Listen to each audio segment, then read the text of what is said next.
Muy bien, hoy es miércoles 24 de marzo de 2021.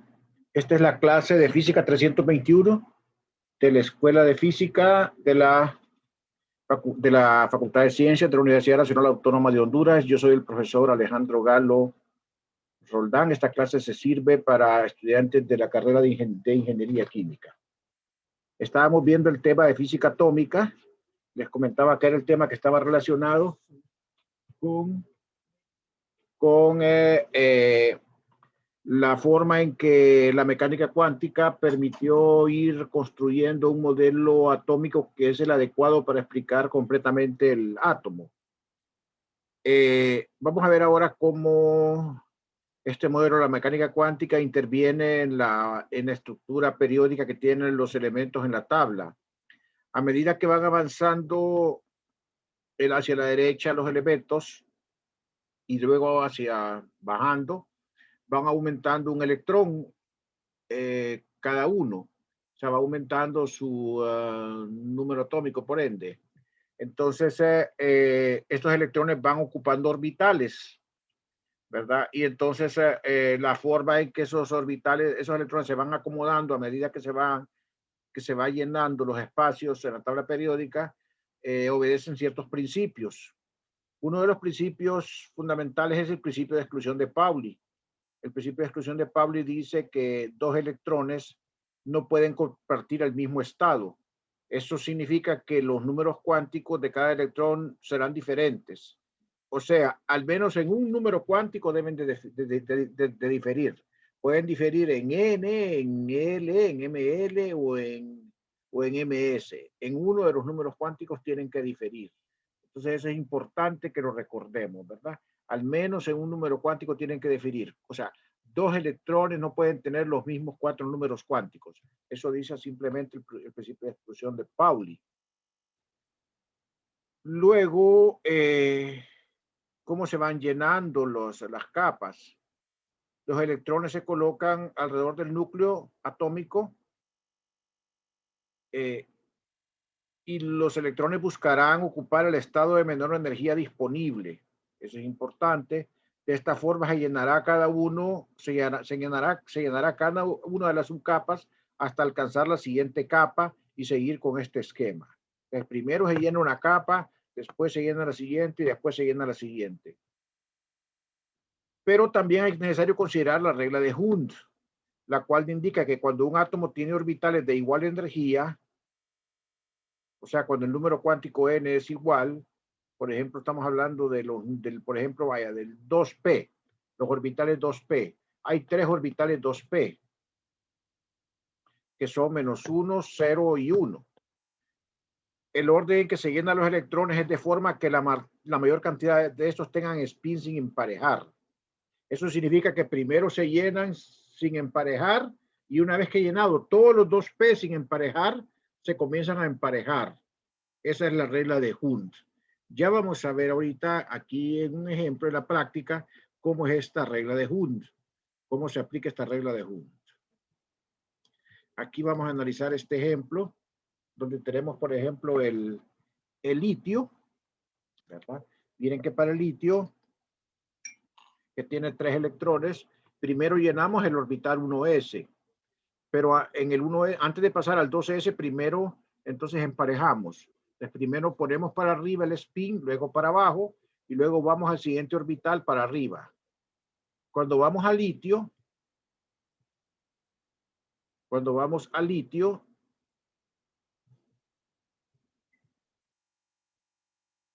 entonces podemos ver, ¿verdad? Al berilio, que tiene 4 electrones. Entonces primero llenamos el 1s. Entonces llenamos el 1s para arriba y luego lo emparejamos. Luego vamos al 2s para arriba y luego emparejamos. Vamos al boro. Entonces primero vamos a llenar el 1s. Entonces pongo para arriba y emparejo. Luego voy a llenar el 2s. Pongo para arriba y emparejo. Y ahora voy al 2p y entonces comienzo para arriba. Ahora miren, aquí van a ver la diferencia en el carbono. Entonces primero lleno el 1s para arriba y emparejo. El 2s para arriba y emparejo. Cada uno de estos cuadritos es un orbital. Este es el orbital 1s, este es el 2s. Acuérdense que solamente hay un orbital para los S, que sería el 0. Para los P hay 3 orbitales, -1, 0 y 1. Entonces, este es el 2P, nivel n igual a 2. P, acuérdense que es L, P es L igual a 1, M sub L igual -1, 0 y 1, y el spin es más un medio y menos un medio. En este caso, pongo para arriba, pero miren, ve, aquí no emparejo, sino que comienzo a llenar para arriba. En el siguiente, entonces ustedes tienen que poner para arriba en el siguiente átomo. En efecto, el siguiente átomo es el nitrógeno, ponen para arriba antes de emparejar. Y ahora sí pueden comenzar a emparejar en el oxígeno, comienzan a emparejar los spines, ¿verdad? Entonces ahí tenemos la configuración electrónica en esta notación. Por ejemplo, el nitrógeno es 1s, el 2 de arriba son 2 electrones, 2s, el 2 de arriba son 2 electrones, y 2p, el 2 de arriba son, el 3 de arriba son 3 electrones. Y así sucesivamente. Les dejo ahí un momentito por si quieren preguntar algo.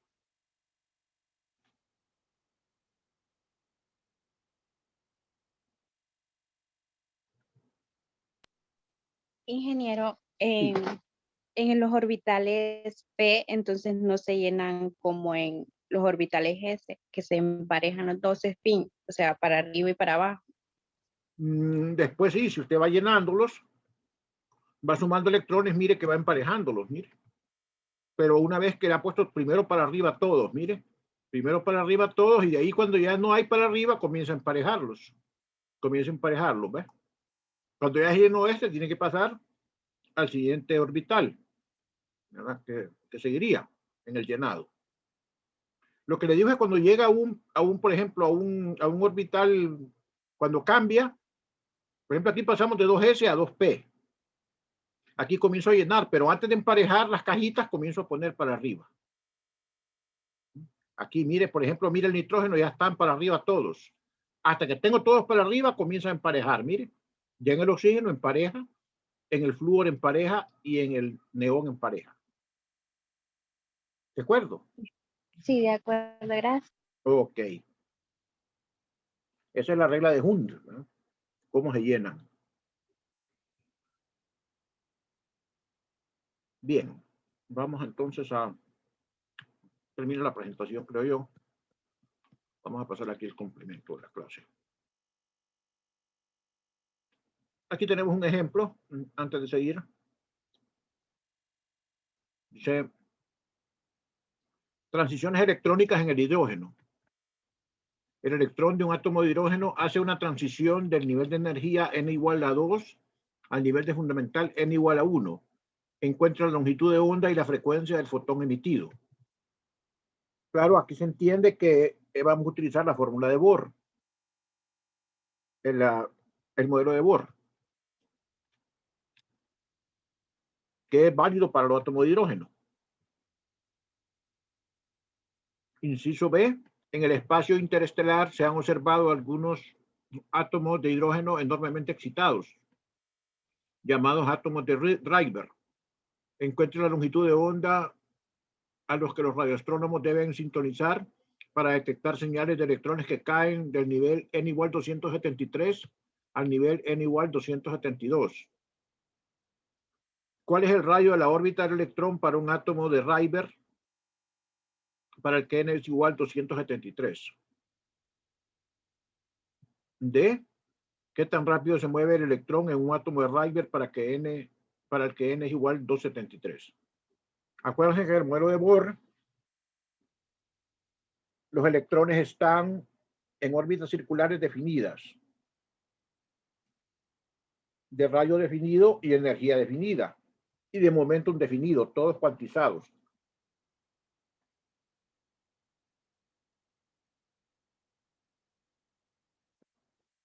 Entonces, resolvemos el inciso A.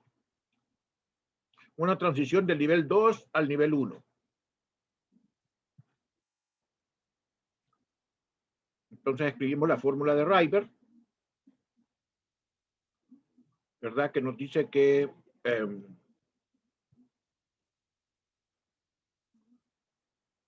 1 sobre lambda es la constante de Rydberg por 1 sobre 1 al cuadrado más 1 sobre 2 al cuadrado. Esto da 4 menos 1, la resta de quebrados, esto da 3H sobre 4, 3RH sobre 4. Entonces la longitud de onda es 4 sobre 3RH. Y entonces tendríamos acá nosotros que lambda, al sustituir, ¿verdad? Sería que cambiamos la constante de Rydberg, que es 1.097 por 10 a la 7 metros a la menos 1. Hacemos la operación y entonces obtenemos que el valor es 1.22 por 10 a la menos 7 metros. Como si corro dos cifras hacia la derecha del punto, vamos a tener 122 por 10 a la menos 9, lo que equivaldría a 122 nanómetros. Ok, 122 nanómetros.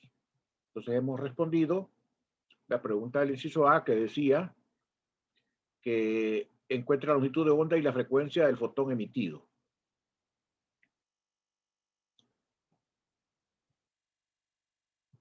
Bien, entonces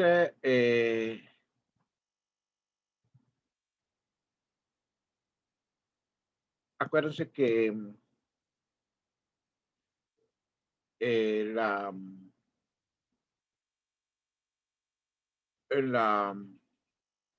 la fórmula de Rydberg, ¿verdad? Esto es exactamente el inverso de la longitud de onda, es la frecuencia, ¿verdad?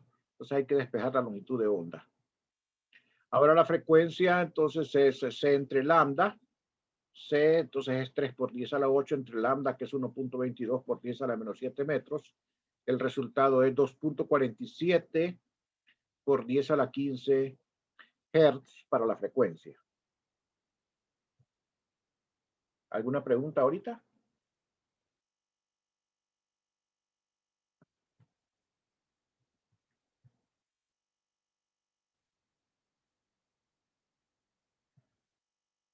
Bien. Pasamos al inciso B. Aquí lo que estamos estudiando son transiciones del nivel 273 al nivel 272. Entonces tenemos acá la fórmula de Rydberg, 1 entre NI menos 1 entre NF al cuadrado por la constante de Rydberg igual a 1 sobre lambda. Sustituimos entonces la constante de Rydberg, que es acá RH. Hacemos la sumita de quebrados acá y el valor es en decimales 9.88 por 10 a la menos 8. Si nosotros multiplicamos eso entonces por la constante de Rydberg, vamos a tener que lambda es el inverso de eso. O sea que lambda es entonces 1 sobre 9.88 por 10 a la menos 8 multiplicado por 1.097 por 10 a la 7 metros inversos. Este metros inversos es la constante de Rydberg y el resultado va a ser 0.922 metros. 0.922 metros va a ser la longitud de onda. Una longitud de onda bastante grande va a corresponder a frecuencias pequeñas, ¿verdad? O sea que los radiotelescopios tienen que tener una sensibilidad capaz de detectar frecuencias bien pequeñas, porque una longitud de onda de ese tamaño, que es considerablemente grande, va a corresponder seguramente a frecuencias del orden de 10 a la menos 8 Hz. Entonces tiene que ser, por ejemplo, radiotelescopios muy sensibles, ¿verdad? El inciso C lo que pregunta es cuál será el radio de la órbita en el nivel 273. Vamos a ver específicamente porque recordemos lo que nos preguntan. Los que nos preguntan es cuál es el radio de la órbita del electrón para el átomo de hidrógeno de Rydberg, para el que n es igual a 273. Entonces nosotros venimos acá y sustituimos, ¿verdad? Encontramos que el R200, ¿se acuerdan que la fórmula era entonces n cuadrado por el radio de Bohr? El radio de Bohr era 0.0529 nanómetros, ¿verdad? O sea, el R cuantizado El átomo de Rydberg corresponde al modelo atómico de Bohr, recuerden eso. O sea que la fórmula del radio es la misma que la fórmula de Bohr, que dice que el radio es el número cuántico correspondiente al nivel elevado al cuadrado veces el radio de Bohr.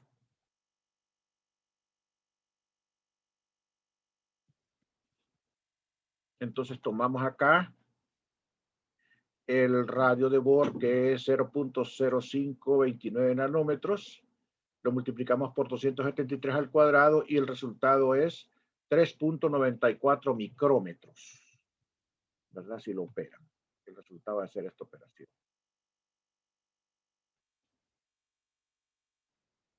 Bien. Ahora vamos a ir a ver acá, que más nos preguntan. ¿Qué tan rápido se mueve el electrón en un átomo de Rydberg para el que n es igual a 273? Entonces ya nosotros conocemos el radio. Ese es un punto ya de conocimiento. El radio. Y entonces nosotros tenemos la relación, ¿verdad?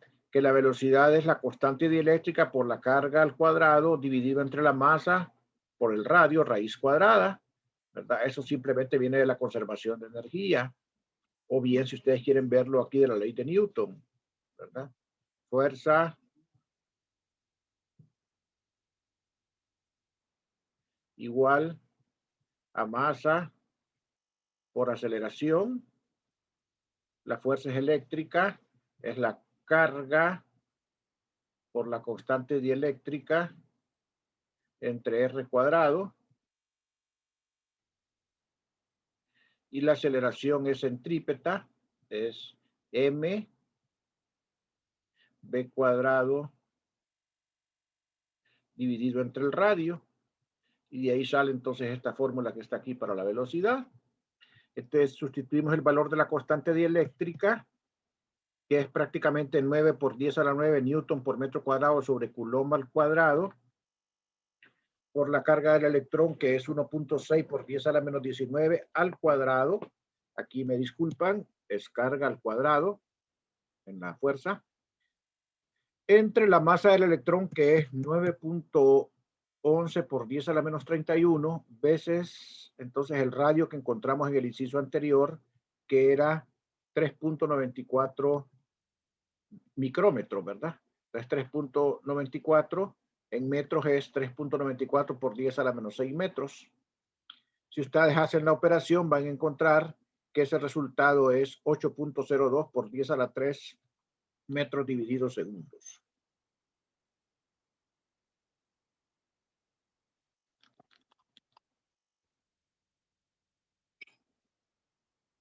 ¿Alguna pregunta, comentario, observación?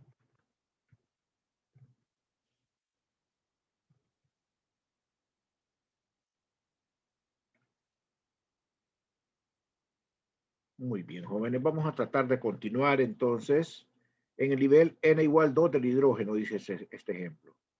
Para un átomo de hidrógeno determine los estados permitidos que correspondan al número cuántico principal n igual a 2 y calcule las energías de estos estados.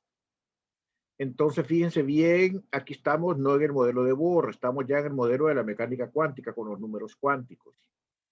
Entonces tenemos el número n igual a 2. Nosotros sabemos que como n es igual a 2, sabemos nosotros que necesariamente L corre desde 0, 1, puntos suspensivos, hasta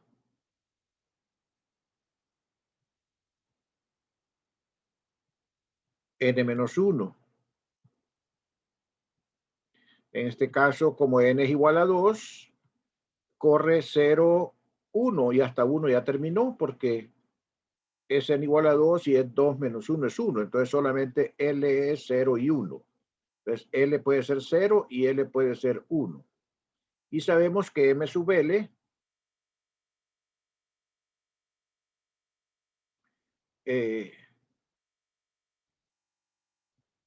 es entonces desde menos L pasando por 0 hasta más L. Entonces, ¿qué va a ser aquí? Menos 1, 0, 1. Entonces, son los valores de M sub L posibles. O sea que cualquier combinación de estos tres es válida, ¿verdad? Entonces, el punto es que aquí sutilmente están probándolos a ustedes para que no vacilen. Todos ellos son un montón de estados, los pueden contar. ¿Cuántos estados hay? Podemos enumerarlos y contarlos, son varios estados. Por ejemplo, para N igual a 0, ML igual a 0, ML igual a menos 1 es 1. L igual a 0, ML igual a 0, L igual a 0, ML, perdón, L igual a 0, N igual a 1, L igual a 0, ML igual a 0 es 1. N igual a 1, L igual a 1, ML igual a menos 1 es otro. O sea, hay realmente 4 estados posibles. ¿Ok? Pero todos esos 4 estados tienen la misma energía. ¿Por qué? Porque la energía solo depende del valor de N. Solo depende del valor de N. Lo que depende de L es el momentum angular L. Y lo que depende de ML es el momentum angular LZ, la componente Z del momentum angular, que también se le llama momento magnético. La energía solamente depende de N. Pues para el átomo de Bohr, ustedes saben que la energía es la del estado fundamental. Si la quieren poner en electron volts, entonces es 13.606 electron volts entre n cuadrado. Porque no, como nos dicen n igual a 2, entonces es 2 al cuadrado, que es 4. Y la energía del estado n igual a 2 es menos 3.401 electron volts. Y es la misma para los 4 estados que están acá. Para los 4 estados posibles es la misma energía. Como un comentario, se llaman estados degenerados, porque son estados diferentes con la misma energía. Hoy, cuando los estados tienen el mismo valor propio, la misma energía, se dice que están degenerados. O sea, hasta tiene una degenerancia 4, porque hay 4 estados con energía menos 3.401 electron volts. ¿Alguna pregunta?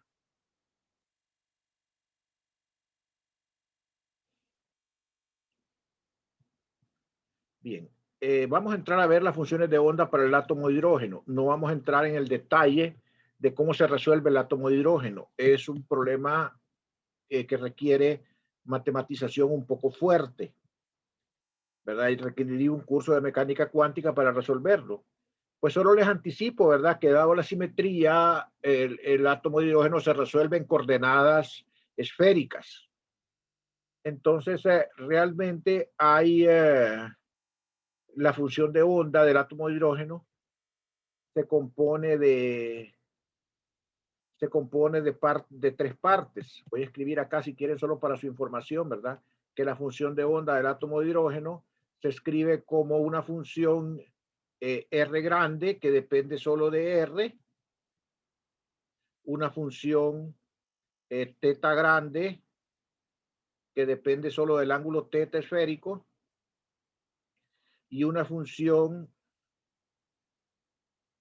phi grande, ¿verdad? Así como la separaríamos en coordenadas cartesianas, ¿verdad? Es una función phi grande que depende solo de la coordenada esférica phi.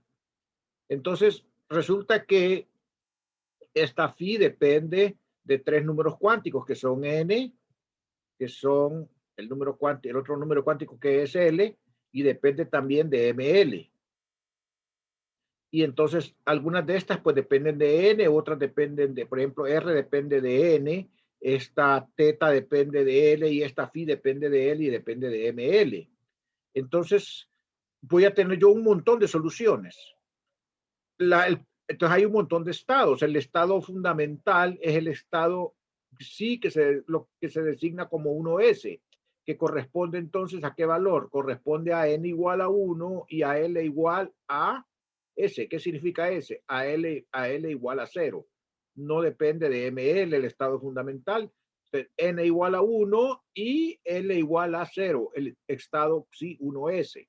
Resulta que el estado Xi 1S es 1 sobre la raíz de pi por A0 al cubo, donde A0 es el radio de Bohr, exponencial menos R entre A0, donde esta R es la coordenada esférica correspondiente.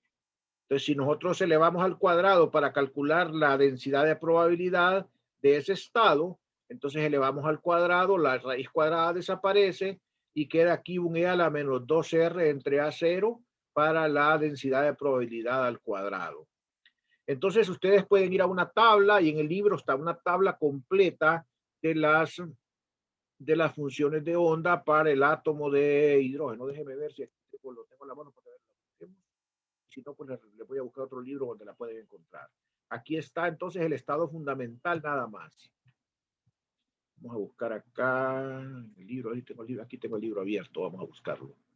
Entonces, en el capítulo de mecánica de física atómica, capítulo 42. Vamos a hacerlo más grandecito. Y vamos a ver si existe la tabla para el átomo de hidrógeno.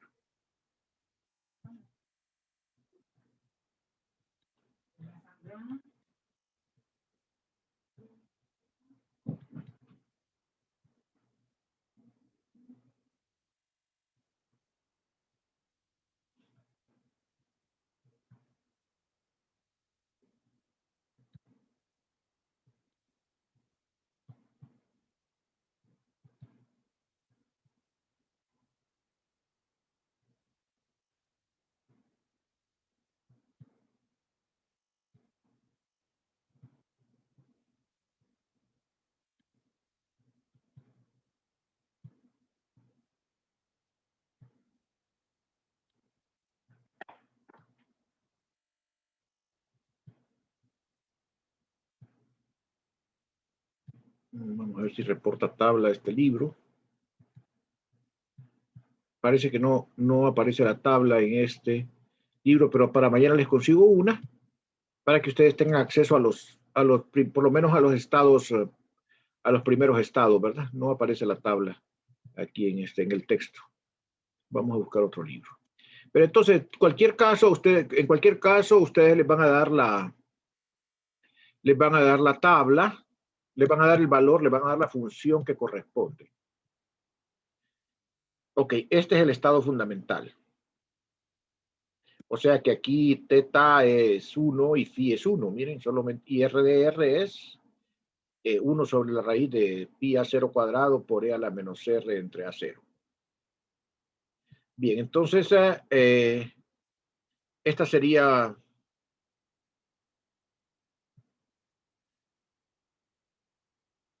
un envolvente. Aquí tenemos graficada una esfera y aquí tenemos una envolvente esférica de radio R y espesor DDR.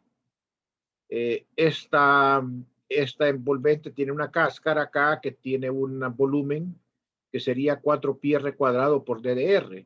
Ese sería el volumen que tenemos acá en una cáscara de esta esfera. Esto nos va a servir para calcular la probabilidad en coordenadas esféricas, porque es verdad. En coordenadas esféricas, la probabilidad, como aquí tenemos una función que está dada en coordenadas esféricas, la probabilidad PDR, DDR, se escribe como la densidad, que es psi cuadrado por el diferencial de volumen. Entonces, la probabilidad de encontrar el electrón en una capa esférica de radio R y de espesor DDR es la densidad de probabilidad por el volumen de esa cáscara, que sería psi cuadrado 4πr cuadrado DDR. Entonces, esa sería la probabilidad de encontrar al electrón en una capa esférica de radio R y espesor DDR. Miren que ahora hay que multiplicar por este factor 4πr cuadrado. Y acuérdense ustedes que las integrales en coordenadas esféricas para R corren desde 0 hasta infinito. Entonces aquí tenemos nosotros que la PDR, que sería la densidad de probabilidad, sería 4πr cuadrado por psi cuadrado. Entonces, ¿cuál es la probabilidad para el estado fundamental? Entonces, para el estado fundamental, ¿qué hago? Pues sustituyo el valor que tiene psi cuadrado para el estado fundamental. ¿Cuál era el valor de la psi para el estado fundamental? El valor de la psi para el estado fundamental era o sea, de la xi cuadrado, era 1 entre pi A0 cubo, e a la menos 2r entre A0. Entonces venimos nosotros y sustituimos ese valor de xi cuadrado acá, y al sustituir ese valor de xi cuadrado acá, van a obtener que la probabilidad P1S, o sea, para el estado fundamental es 4R cuadrado A0 cubo, e a la menos 2R entre A0. Si les pidieran a ustedes para el estado Xi2S, entonces tomarían para el estado Xi2S, etcétera. ¿Ok? Entonces depende para cuál estado estén tomando. Nosotros aquí no vamos a ver estados que dependan de los ángulos, solo vamos a ver estados con simetría radial. Entonces no se preocupen por eso, las expresiones van a ser de este tipo siempre, ¿verdad? Que tienen solo dependencia de R. No vamos a ver estados que tengan dependencia de los ángulos pi y teta. Aquí tenemos una gráfica de la probabilidad, de esta probabilidad que está escrita acá, es una función de R, miren que es un R cuadrado por E a la menos 2R dentro de A0. Entonces la densidad de probabilidad, esta no es la función de onda, es la densidad de probabilidad que lleva el 4πr cuadrado multiplicado aquí, tiene este valor que tiene un valor máximo en A0.0529 nanómetros, eso lo vamos a ver después, ¿verdad? Esa densidad de probabilidad. Aquí la gráfica tenemos la probabilidad de encontrar el electrón como una función de la distancia desde el núcleo atómico de hidrógeno en el estado 1s fundamental. Es esta que tenemos graficada aquí. Observa que la probabilidad tiene un valor máximo cuando R es igual al radio de Bohr. ¿Ok? Esta es una sección transversal ¿verdad? En el plano XY de la distribución de la carga electrónica esférica del átomo de hidrógeno en su estado 1s. O sea, cómo está distribuida la carga alrededor del núcleo, ¿verdad? Miren que hay una probabilidad más grande cerca del núcleo y una menor lejos del núcleo. Entonces, eso lo vamos a ver en la próxima clase. Voy a ver si me da chance de tomar asistencia todavía. Vamos a ver.